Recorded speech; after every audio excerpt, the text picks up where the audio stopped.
We'll bring you a USHL update on today's show. We'll talk about Cole Eiserman and some more NTDP guys and close things off with some other USHL prospects, all coming up on today's show on Locked On NHL Prospects. You are Locked On NHL Prospects, part of the Locked On Podcast Network. Your team every day.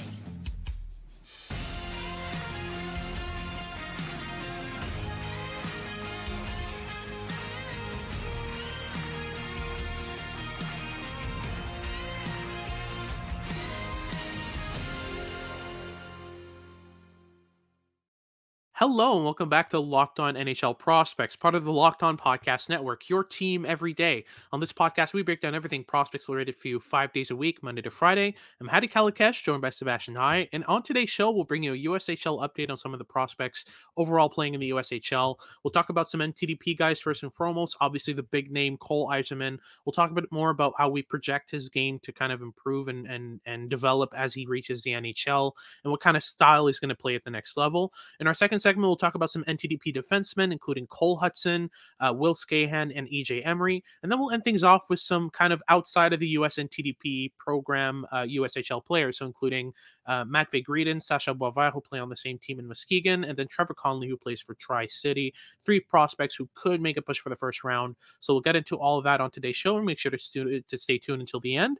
Before we get into any of that, though, just make sure to like and subscribe. Leave us a comment letting us know what you want us to talk about next if you're watching on YouTube. And if you're listening on your favorite podcasting platform, whether that's Spotify, Odyssey, or wherever you get your podcasts, make sure to make us your first listen of the day. It's always very much appreciated. So let's get things started with Cole Eiserman.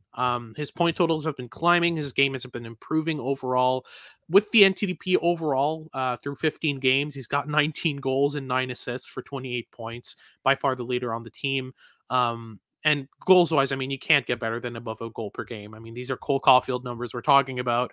And you know, once you get to the NTDP itself, once you look at his totals in the USHL, it's still fairly impressive. He's got 9 goals in 6 games with 2 assists as well for 11 points in 6 games with the NTDP when playing against USHL competition, which is a pretty kind of standard level of competition. When they're playing outside of the USHL, sometimes they're facing NCAA teams from various divisions with various levels of quality. Sometimes they're facing prep teams from high school. It's a very various level of competition, which is why I mainly look at their USHL stats, because that's the most consistent and stable. And yeah, in those 6 games, I mean, Cole Eiserman's been improving slightly. I've seen a bit more net drives. I've seen a bit more kind of willingness to push towards the net and make himself known in terms of his physical presence. He's about 6 foot, 195, about 200 pounds, something in that range, and he's been putting it to better use. You know, given all of this, given the slight improvements we've seen in kind of his game as the season has gone on, what do you see as kind of a realistic projection for Cole Eiserman's game? Is it going to continue to be just a pure scorer with off-puck movement, or do we see some of those more intricate, more projectable elements kind of peppered in there as his game develops?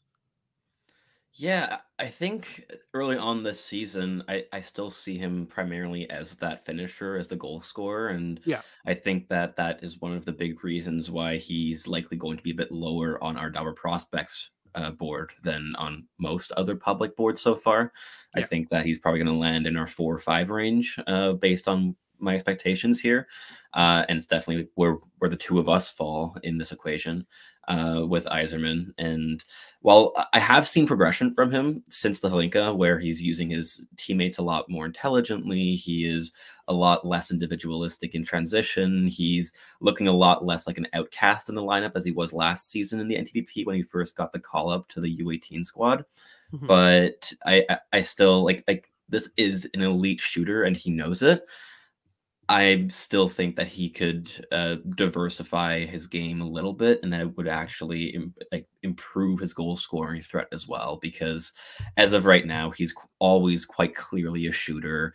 Defenders are constantly able to cheat on the passing lanes when he's showing everything off that he will shoot the puck upon entry, and it would not take too much to leverage that into being a really deceptive tool for Eiserman. But I haven't seen that very much so far this season. But if that were to grow and blossom as the year goes on, I'd be far more open to conversations about Cole Eiserman inside our top 3. But at the same time, with the goal scoring skill that he has, with the overall goal scorers toolkit that he possesses, I think he's a pretty safe bet inside our top 5 here, nonetheless, even if he is as unidimensional as he's been so far this season, and that doesn't quite shift. We have seen quite the goal scoring track record here, and the skill is definitely there to back it up.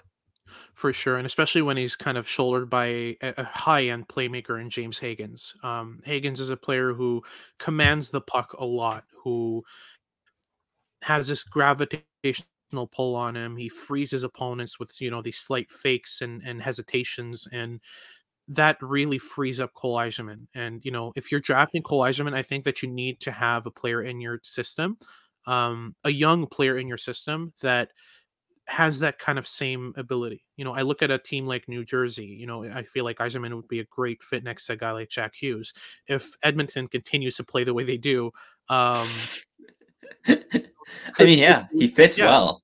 He would fit tremendously well. Yeah, exactly. And I feel like it would benefit them a lot to have a player like Eiserman in that lineup who can also shoulder, Connor McDavid and Leon Draisaitl in terms of production. Because, when those are your 2 main pieces, but you can't really find goaltending, you can't really find much else outside of that. You need to pull the Colorado Avalanche and have just a stellar lineup in front of your goaltender when you don't have one. But I mean, you look at what Eiserman does well, and you see what the pathway is for him. But he's a player who needs a specific style of player on his line in order to have them excel. However, I have been more and more impressed with the physical tools, the ability to, push through pressure, to push through checks and drive the puck to the net. As the season has gone on with recent viewings, I've been a bit more impressed with that from Eiserman. He, the way he loads his weight and leans into players on board battles, the way he's able to escape pressure along the boards has been a bit better for me since the season, since the start of November, at least. So, I mean, I'm excited to see how he develops, and especially if he can continue to kind of add some building blocks to surround his shooting skill. We're going to be talking about a player who's definitely going to be top 3 by the end of the year, if that's the case. But I'm still reticent regarding the fact that, we have seen a player with this similar diagnostic, and his name's Alexander Holtz, and he's still struggling to, get in the New Jersey Devils lineup, especially in a top 6 role, and try to produce, which is what he should be doing given the ridiculous shot that he has. But his surrounding skill hasn't translated, and I'm just concerned that that'll be the case with Eiserman. But like I said, there's some things that he's added to his game since then that have kind of pointed in a different direction. But stylistically, are we talking about a player who's going to resemble Cole Caulfield in terms of the way he scores? Obviously they're different sizes, but in terms of the crux of their game, are we talking about similar players? Or are we talking about a Cole Eiserman who's going to have to change the way that he approaches offense in order to produce at the NHL level? I think they have similar, elite skills in terms of getting open and rifling the puck. That link is very, very easy to draw between those 2 players. I think how they do it is quite different. I think that Caulfield had to, throughout his life, adapt his game to his size, and as a result has ended up stylistically quite different to most high-end goal scorers that you see in the NHL and coming out of the NTDP specifically. I think with Eiserman, you're looking more towards the Phil Kessel mold of offensive player. Also with the defensive qualms there, I could definitely use to see a little bit more of Eiserman in the defensive zone and off puck, just being engaged. Not in terms of making high-end defensive reads or anything, but just being an active contributor and not standing out for inactivity, which it isn't a thing that happens every single shift for him, but I've seen it enough at this point in the season that it is a slight concern for me. I think stylistically, I think Eiserman might be at his most effective if he tries to mold his game in a bit more of a power mold. I think he has all the tools to succeed in that mold, and it would add some more versatility to his game than just being the pure off-puck sniper that he is right now. And there have been flashes of that power game, and he has the build to kind of back it up. He definitely has the weight, the strength. He's built like a tree trunk. And I'd like to see him use that a bit more. And I think overall, my criticism of Eiserman so far this season and going back to last year has been overall just the consistency of his activity, whether it is on puck activity and constantly scanning for teammates, or using his body to create new openings and to just like rush up the middle lane, or if it's defensively and just getting involved, getting his stick into play, just not just standing in the high slot, not really doing very much. And I think if he were more active on a shift-to-shift basis in all three zones and on both sides of the puck, then we'd have a player that I'd be a lot more confident up in a couple slots higher up our board, where the consensus has him right now. Absolutely. But that wraps things up for our first segment. We'll talk about some NTDP defensemen in our second segment. Make sure to tune in for that. But before we get into that, just a quick word from our sponsors over at Sleeper. The new NHL season is here, and it comes with all sorts of possibilities. Is Cole Caulfield going to score 50 goals? Is Sidney Crosby going to hit 100 points? Is your team going to win the Stanley Cup? Who knows? But you can get involved every single day with daily fantasy hockey on Sleeper. Sleeper is the official daily fantasy app of the Locked On NHL Network and our #1 choice for daily fantasy sports, and especially daily fantasy hockey.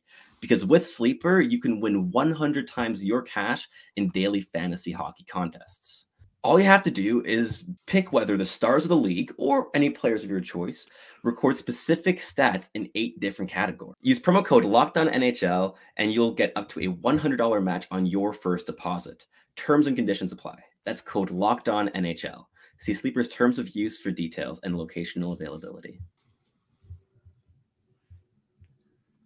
Alrighty, so moving on to our second segment, we'll be talking about some NTDP defensemen.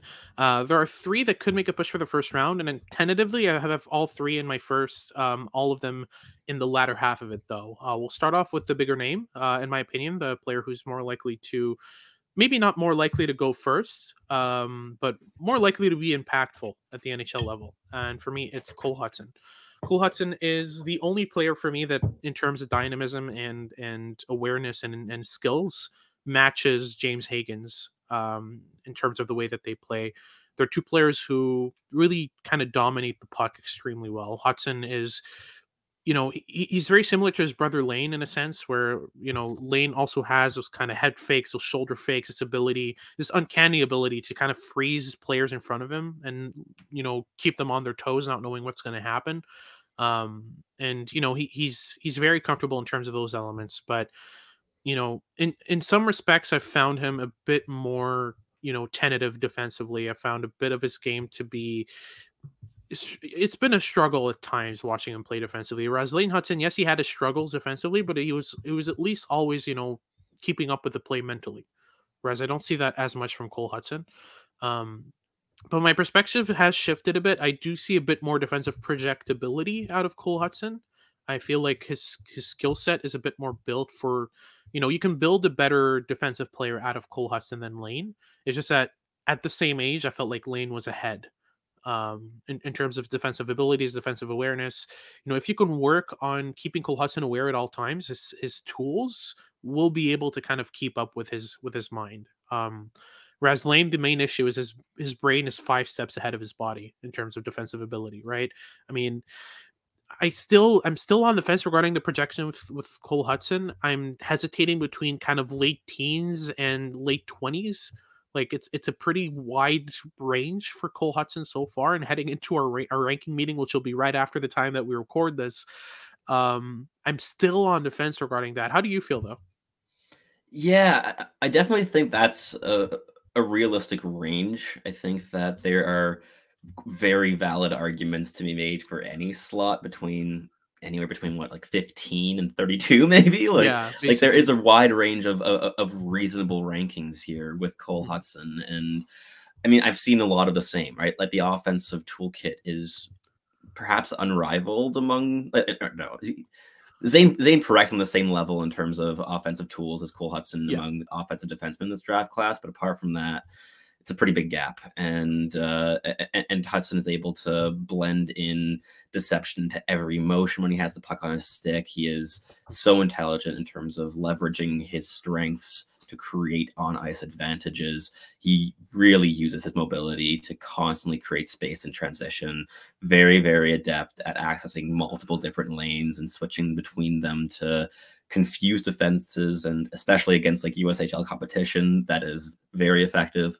Against NCAA competition, you're seeing him have to try a little bit harder to do the same thing, but he's been very strong in all of my viewings in terms of his transition ability and his offensive zone power play, like, and quarterbacking overall in the offensive zone. So ton of fun to watch when he has the puck.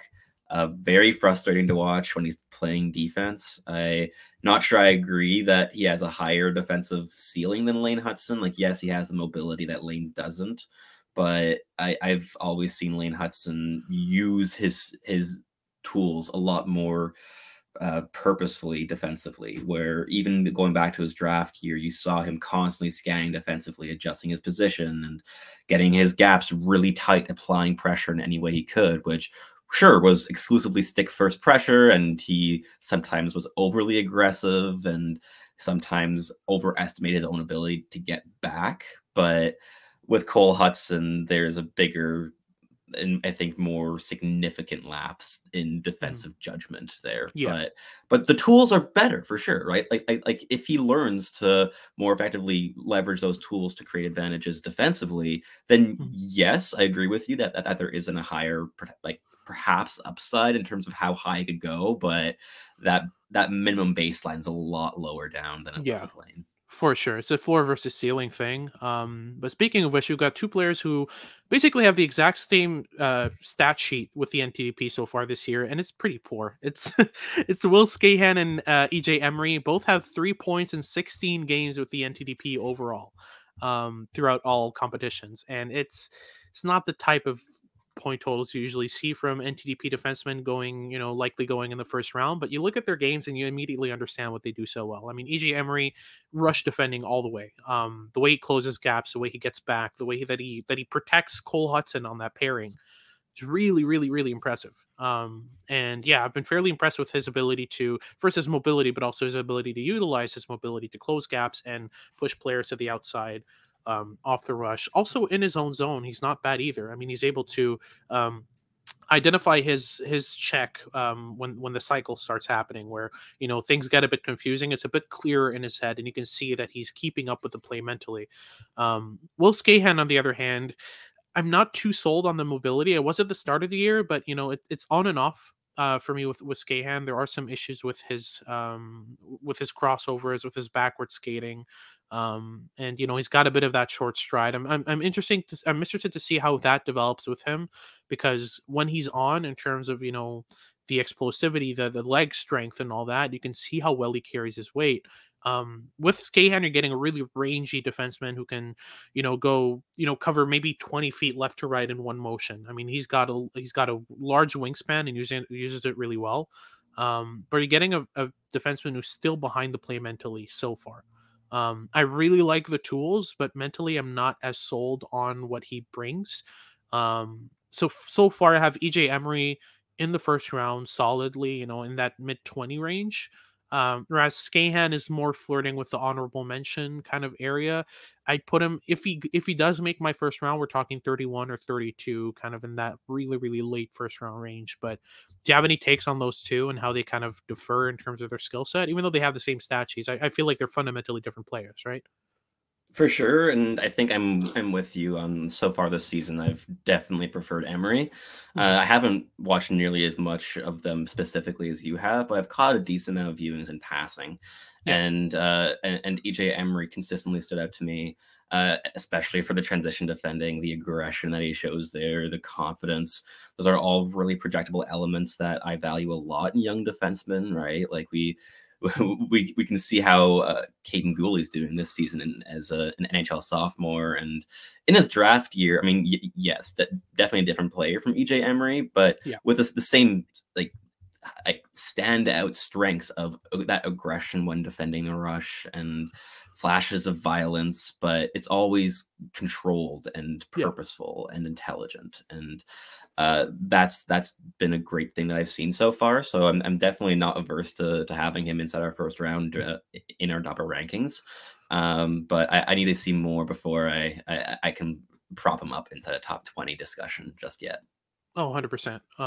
But for me, really, I mean, there's a gap for me between Emery and Skahan is mainly what I'm getting at here. I mean, there's the gap mainly is just the intelligence. I feel like Emery is one step ahead of play, and Skahan's often one step behind. Skahan has a better tools, but mentally it's not translating as well so far. I want to see a bit more in terms of what I see here from Skahan, but I'm interested to see how those two develop, because they could reach the same range. It could end up being neck and neck for me. But I feel like Emery's closer to Hutson for me so far than to Skahan. But all three of them are kind of in that 20 to 30 range for me anyway. So I mean, the gap isn't major. It's just there's a gap and it's visible.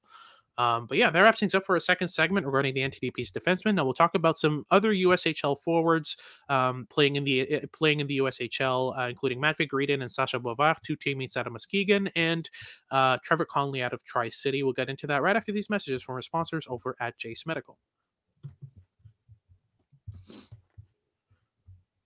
With everything going on around the world, supply chain shortages, and issues around the world overall regarding safe access to medication, Jace Medical is really your best option in terms of making sure that you get your medication on time and have a secured, safe access to what you need. First and foremost, Jace Medical offers the Jace case. It's a case of 5 life-saving antibiotics for emergency use. Basically, if you have an ear infection or a nose infection or anything that requires immediate help, Jace Medical has you covered. All it takes to get a Jace case is just simply to fill out an online form, and in some cases hopping on a quick call with one of Jace Medical's licensed pharmacy, one of their licensed physicians, and before you know it, you've got a Jace case on the way, heading your way. So yeah, they've got ongoing care from physicians on any treatment related questions as well. It's a platform that's created by doctors and recommended by doctors, so it's safe and secure and really reliable. So don't get caught unprepared. Everyone should be empowered to care for themselves and their loved ones when the unexpected hits.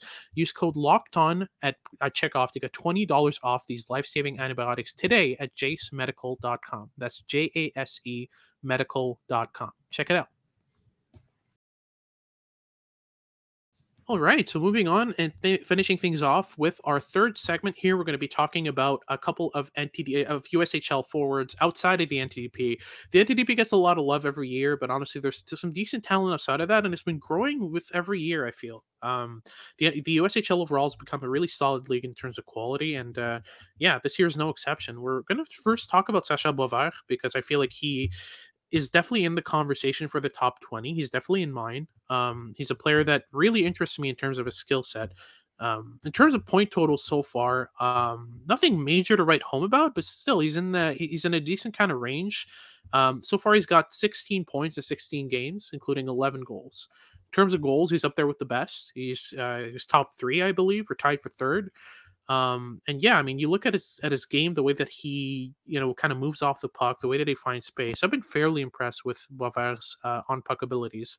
His skating's a major issue. I feel like that's going to be brought up often this year. But the goal scoring ability and the reliability on the puck, in terms of, moving through players, finding space, deking his way through pressure, decently impressed on my end. But yeah, do you have any takes on Boisvert so far that, would you make a push for him in the top 20, or is it kind of too early for that conversation? I've liked what I've seen so far. I mean, the intelligence is definitely stand out. The goal scoring has been very impressive. I like the off puck movement a lot. In my viewings of Muskegon so far, I've quite liked being able to kind of just compare and contrast Boisvert with Matvei Gridin, and catching those two alongside each other, I think has been really interesting to scout, because in Boisvert you have this highly intelligent goal scoring centerman who has some upside defensively with good positioning. He gets involved a lot more than Gridin does, for instance. And then in Gridin you have a player who, with the puck on his stick, flashes really impressive skill, but some of his tools are still a little bit questionable to me, like skating, for instance. And the off-puck engagement, especially defensively, is noticeable, to say the least, in not the most positive of ways. So with Boisvert, I think I've always quite enjoyed watching him play, because it's always a little bit of a break from having to scout Matvei Gridin by contrast. Because Boisvert is definitely a bit more of a satisfying player to scout. He's a lot less frustrating, and the intelligence in combination with the goal scoring skill specifically, and the goal scoring habits, has impressed me a lot. So I think right now that 20 to 25 range is where I'd slot him in, personally. But you've watched more, and like, what for you makes the case for Boisvert inside that top 20 discussion, apart from maybe like 25 range? He's just got this feel for the game. He understands when and how to get involved, and is often involved in key moments of the game. You know, sometimes he'll disappear from moments in the game, but those moments are usually moments where either his team's up by 8 goals, or, you know, it doesn't really, you know, he tends to lower the effort level and keep his energy for when it matters the most. But when the game's tied, when his team needs a goal, when they're behind by a goal or up by a goal, you can see him up the effort level, up the ante. So he's got that element of his game of just a good feel for when to get involved and how to get involved in the game. That's one. I mean, on top of that, like you mentioned, the defensive game is solid. Even though skating's pretty poor, his mind is with the game, and that's one thing I look for with poor skaters is, can you keep up with the game mentally? Can you stay ahead of the game mentally? And can you kind of predict what's going to happen on the ice and anticipate play well? And that fits Sacha Boisvert to a T. But when I say, you know, within the top 20, I'm talking like late within the top 20, like probably the 18, 19 range is where I'm comfortable with him. But yeah, I'm not against the idea of having him down until 25, because this kind of 15 to 32 range in this year is particularly tight. There's especially so early in the year, there's a lot of players that are still hard to kind of separate. But for me, he's neck and neck with guys like Tarek Parasak and Liam Greentree, that kind of tier of players. I'd have him in there for sure. Tanner Howe would be in that conversation as well. Just a couple of guys who, you know, aren't necessarily the most developed players in terms of tools, aren't necessarily the most cohesive package of tools, but, you know, have a couple things that they do really well that make them stand out from other prospects. So that's kind of my idea on Sacha Boisvert. Whereas Matvei Gridin, on the other end, I have him like squarely in the honorable mentions section. Like, for me, he's not going to be a first rounder, but I'd be very comfortable with him in this kind of 33 to 40 range. Mainly because his individual tools are really interesting. He's another player who hasn't put it together in any way, and defensively it's an issue. In terms of, you know, processing and skating speed, there's a disconnect there as well. But the shot is insane. The stick handling ability is really good. And overall, he has these small details in his game that are interesting. He's able to absorb pressure pretty well. He's able to get low and use his low center of gravity to get around checks and play through them. He has some small projectable elements that you can kind of build off of. So he's another player I'd put in that conversation. But finally, I really want to talk about Trevor Connelly. I want to allocate a bit of time to him because he's a very, very interesting prospect. He's a player who everything he does is done in motion. Everything he does is done at a high speed. And he doesn't need to slow down to make plays. He's a player that you can fire him a pass at full speed right on the tape, and he doesn't need to stop skating to corral it. He can corral pucks through crossovers. He can, you know, go from stick handling to passing or stick handling to shooting within one motion. He's got a very fluid and cohesive puck skills package, which is something you don't really see in a lot of players. Now, there have been some character concerns, and those always need to be taken into account. But for me, the skill level is so high with Connelly that you have to make a push for him in the top 15, right? Yeah, I think I'm a bit more cautious with that, especially because of the character issues. But in terms of beyond puck play, like fluidity is definitely the word that comes to mind for me. Like with the puck on his stick, there are a few more electrifying players in this draft class than Trevor Connelly. But yeah, like I think like the character issues that are clear in public, as well as any whispers that I've heard, are concerning enough that it's difficult. But especially with early season rankings, these are ones where we kind of have to give ourselves and the team the liberty to just rank players based on skill. And this is the reason that we have like 5 rankings every year, right? Like we can whittle away if more information comes to light. But he's definitely one that we're going to keep an eye on both on and off the ice. I think that my range for him is perhaps a bit more cautious right now. I think I'd have him closer to 20 to 25 for now. but the on-puck skill would justify any argument inside the top 15 for sure. Like I 100%. totally get it. I think I'm always a little bit cautious when it comes to character issues, especially when these are things that have come out like long before him being a draft eligible.